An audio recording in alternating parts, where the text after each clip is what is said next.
നമസ്കാരം.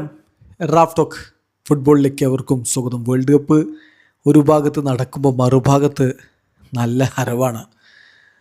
Real Madrid പുതിയ കോച്ചിനെ കൊണ്ടുവന്നു. അതായത് പഴയ കോച്ചിനെ തന്നെ പുതുതായിട്ട് കൊണ്ടുവന്നു മൊറീഞ്ഞോ. പിന്നെ പുതിയ താരങ്ങളെ സൈൻ ചെയ്യുന്നു. അതോടൊപ്പം ഇതാ ബാഴ്സലോണ ഇപ്പോൾ ഒഫീഷ്യൽ സ്റ്റേറ്റ്മെൻറ്റ് ഇറക്കുന്നു. ഫ്ലോറന്റീനോ പെരസ് മെയ് 12 നടത്തിയ പ്രസ് കോൺഫറൻസിലും ഇൻ്റർവ്യൂവിലും പറഞ്ഞ ചില കാര്യങ്ങൾ, അത് തെറ്റാണെന്ന് അറിഞ്ഞിട്ടും പറഞ്ഞ ചില കാര്യങ്ങളുണ്ട്.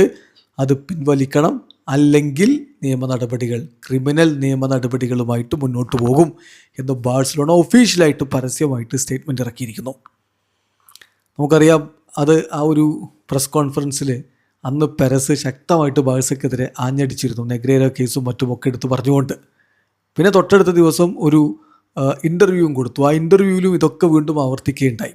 അപ്പോൾ അതിനെതിരെയാണ് ഇപ്പോൾ ബാഴ്സലോണയുടെ ഒഫീഷ്യൽ സ്റ്റേറ്റ്മെൻറ്റ് വന്നിരിക്കുന്നത്. ബാഴ്സയുടെ സ്റ്റേറ്റ്മെൻറ്റിൽ അവർ പറഞ്ഞത് ഇങ്ങനെയാണ്: ബാഴ്സലോണ അറിയിക്കുന്നു, ഇന്നത്തെ ദിവസം ബാഴ്സലോണ അറിയിക്കുകയാണ്, ഒരു മാൻഡേറ്ററി കൺസിലിയേഷൻ ക്ലെയിം ഞങ്ങൾ സമർപ്പിച്ചിട്ടുണ്ട്. അതായത് ഒരു നിയമപരമായിട്ടുള്ള നിർബന്ധിതമായിട്ടുള്ള ആ ഒരു അനുരഞ്ജന ഹർജി ഞങ്ങൾ കൊടുക്കുകയാണ്. മെയ് 12 നടന്ന പത്രസമ്മേളനത്തിലും തൊട്ടടുത്ത ദിവസം ഒരു മാധ്യമത്തിന് നൽകിയ അഭിമുഖത്തിലും Real Madrid president mister Florentino Perez നടത്തിയ പ്രസ്താവനകളുടെ അടിസ്ഥാനത്തിൽ അദ്ദേഹത്തിനെതിരെ പീനൽ കോഡിലെ ആർട്ടിക്കിൾ 205 പ്രകാരം അപകീർത്തിപ്പെടുത്തലിന് ക്രിമിനൽ പരാതി ഫയൽ ചെയ്യുന്നതിന് മുന്നോടിയായിട്ടുള്ള നിർബന്ധിത അനുരഞ്ജന ഹർജി, അതായത് മാൻഡേറ്ററി കൺസിലിയേഷൻ ക്ലെയിം, ഇന്ന് സമർപ്പിച്ചതായിട്ട് ബാഴ്സലോണ അറിയിക്കുകയാണ്. ലഭ്യമായ വിവരങ്ങൾ തെറ്റാണെന്ന് അറിഞ്ഞുകൊണ്ട് തന്നെ മിസ്റ്റർ പെരസ് ആ പ്രസ്താവനകൾ നടത്തി. അത് ക്ലബിൻ്റെ അന്തസ്സിനും പ്രശസ്തിക്കും കളങ്കമുണ്ടാക്കുന്നതായ ചില പ്രസ്താവനകൾ അദ്ദേഹം പിൻവലിക്കണം എന്നതാണ് ഈ ഹർജിയിലൂടെ ലക്ഷ്യമിടുന്നത്. ഈ ഹർജിയിൽ ഉചിതമായ നടപടി ഉണ്ടായില്ലെങ്കിൽ FC ബാഴ്സലോണ ഇതിന്മേൽ ആവശ്യമായ ക്രിമിനൽ പരാതിയുമായിട്ട് മുന്നോട്ട് പോകുന്നതായിരിക്കും എന്നുകൂടി ബാഴ്സ ഒഫീഷ്യലി സ്റ്റേറ്റ്മെൻറ്റ് ഇറക്കിയിരിക്കുകയാണ്. അപ്പോൾ സംഗതി ഒന്ന് കൊഴുത്തു എന്നർത്ഥം.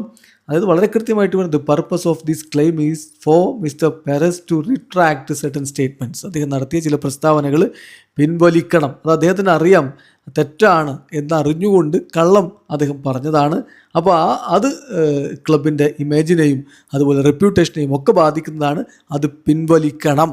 ഇനി അത് പിൻവലിച്ചില്ലെങ്കിൽ, അതായത് ഈ നൽകുന്ന ക്ലെയിം ഡ്യൂലി അഡ്രസ്ഡ് അല്ലെങ്കിൽ Barcelona will proceed with the filing of the corresponding criminal complaint എന്ന് തന്നെ ഇതാ ബാഴ്സ സ്റ്റേറ്റ്മെൻറ്റ് ഇറക്കിയിരിക്കുന്നു. യെസ്, അടുത്ത നാളുകളിൽ, അടുത്ത സീസണിൽ, അതിൻ്റെ തുടക്കത്തിലൊക്കെ സംഗതി ഒന്ന് കൊഴുക്കും. Game on. വീഡിയോ അവസാനിക്കുന്ന ഫുട്ബോൾ ലോകത്ത് കൂടുതൽ വിശേഷങ്ങളുമായി റാഫ് ടോക്സ്.